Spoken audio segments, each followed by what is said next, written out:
Mabuhay, good day everyone. I'm Andres Bumari and we discuss provincial ordinances and province provincial ordinance number 2020-208 Grade Sharping Interactions, a recent executive order is temporarily halted on various interaction activities in the towns of Lina, Loay, and Panglao due to growing concerns over the practice of feeding dolphins. The activity halted done to attract whale sharks for tourism purposes has raised alarm among environmentalists and government agencies as it disrupts the animal's natural behavior and violates both provincial ordinances and national wildlife protection laws.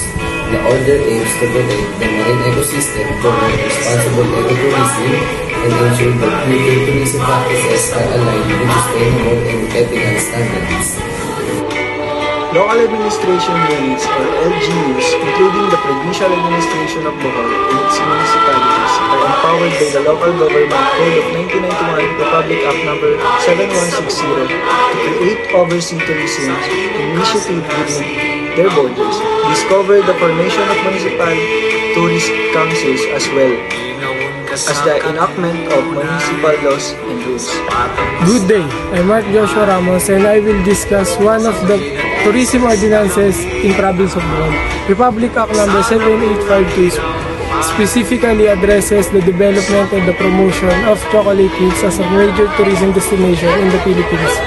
The law aims to enhance the area's appeal to both local and international visitors while ensuring the sustainable prevention of its unique geological formation and natural beauty. Through this act, the government commits to implement measures that support environment protection, responsible tourism, and infrastructure improvements that will benefit the local community and future generation. Mabuhay! Provincial Ordinance C-03-2008, known as the Tourism Code of Bohol. Bohol is actively engaged in comprehensive tourism development planning to strengthen its position as a premier travel in the Philippines. This process includes a thorough analysis of previous tourism developments to assess their impact and identify areas for improvement.